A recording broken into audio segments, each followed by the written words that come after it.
Hello, welcome back to Learn Oikonomia. In this video, we are coming with yet another set of sole sample questions for UGC Net examination. Here, we are going into a question which comes under microeconomics. The first, just think about an incorrect statement in this question. First of all, you have to read the question correctly. It is asked about incorrect statement, not the correct statement. First statement is that on a linear demand curve, all the 5 forms of elasticity can be depicted. Right? The sentence itself reads right. I mean, even after reading the sentence itself, before thinking itself, you will be able to understand that this is a right sentence. Because just think about a typical demand curve, a downward sloping one. It is in the downward sloping demand curve we have started learning about the different forms of elasticity. So it would depict. It is easy to depict different forms of elasticity in a typical downward sloping demand curve. So it's the right sentence. The next sentence is that if two demand curves are linear and intersecting each other, then the coefficient of elasticity will be same on different demand curves at the point of intersection. Actually, this is also a right sentence. The third option is that if two demand curves are linear and parallel to each other at a particular price, the coefficient of elasticity would be different on different demand curves, which is a wrong sentence. Actually, we know that the elasticity is the percentage change in quantity demanded divided by the percentage change in price when you are referring to price elasticity. So, two linear and parallel demand curves will have same coefficient of elasticity, not different coefficients. So, it's a wrong sentence. Just think about the fourth sentence also. We know that it's a right sentence because we have already found the wrong one. Last sentence is if the price elasticity of demand is expressed in terms of relative, not absolute changes in price and quantity demand. Yes, we are actually comparing two prices and two quantities, and we are looking into delta P, right, and delta Q. So it is relative. That's it. The next question is with respect to income elasticity of demand. What does income elasticity mean? In this question, we have to search whether the question is talking about income elasticity or cross elasticity or price elasticity. The question itself will give you the answer. It talks about income, so it means responsiveness of change in quantity demanded to change in your income. Coming to another question which will come under microeconomics. The question is like vertical supply curve and downward sloping supply curve. Just think about vertical supply curve and downward sloping demand curve. You know that the supply curve, a typical one is the one which is positively sloped, but in this question we are talking about a vertical supply curve. That means that the supply remains fixed. Your supply curve is parallel to your y-axis. Here the demand curve is actually downward sloping. Just think or suppose that your downward sloping demand curve has shifted. That means that there is some kind of favorable change in your demand. As a result of the same, you have started to increase your demand. As a result, what will happen to your price? Your price will definitely increase. Either you can draw these curves and see whether your price will increase or fall or remain the same, or you can just logically think in the case of a particular commodity, what will happen if the commodity's supply is fixed and the demand increases? What will happen? Definitely the price will increase, right? Because the market doesn't have enough quantities to satisfy the demand of the consumers. That's it. Price will increase. Next, a very direct question. Perfect substitute. Example for the same. Tea and coffee. You know, tea and sugar are complementary goods. Pen and ink are complementary goods, and shirt and trousers are complementary goods.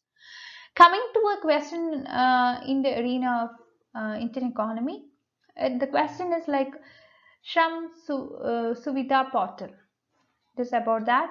The question asks which ministry has launched the portal? The answer is Ministry of Labour and Employment. Actually, the program was launched to consolidate information on labour inspection and its enforcement. Next question is which among the following happens when the interest rate goes up? It talks about whether savings would increase or savings would decrease, or lending would increase, or cost of protection would decrease, or none of the above. Actually, we know that the interest rate is the price of money, right? As in the case of goods market, where you have demand for goods, supply of goods, and there is an equilibrium price equating your demand as well as supply. Analogously, you have the same kind of mechanism happening in the money market as well. You will be having a demand for money and supply of money, and the interest rate equating your demand as well as supply. You can see that it is the interest rate which is known as the price of money. So what will happen if the interest rate goes up? Whether your savings decrease or increase? Actually, your savings would increase, right? So savings decrease is the wrong option. Coming to lending would increase. You know that if the interest rate is very high in the bank, you won't feel like going to the bank and taking loan, because you know that if you go and take loans in the bank at a very high interest rate monthly, you need to pay more. So rather than paying more and more, you will wait till the interest rate comes down, then only you will go to the bank and take up loan. The third option is that cost of production decreases. There is not point in linking this interest rate and cost of production right now. So the right answer, even after reading the first option itself, you will be able to find that it is a wrong thing, right? So if it is savings increases, you could say that option A is the right answer. Now the answer is that none of the above. Now coming to income elasticity, actually this is a repeated question, I'm really sorry for that. It relates quantity demanded to change in income. Now another important question, under which of the following laws a subsidiary bank of State Bank of India is constituted? The right answer is State Bank of India Act 1959. Now, what do you mean by mixed economy? Here also we could see a direct question. It is a mix of both public as well as private sectors. In the case of India as well, you could see a mix of government as well as private entities working together to run the economy efficiently.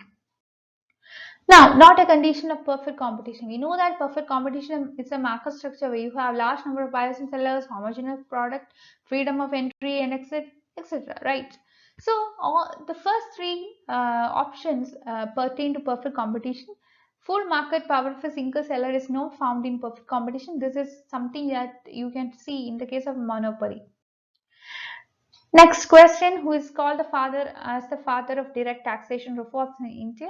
It is Raja Chelaya.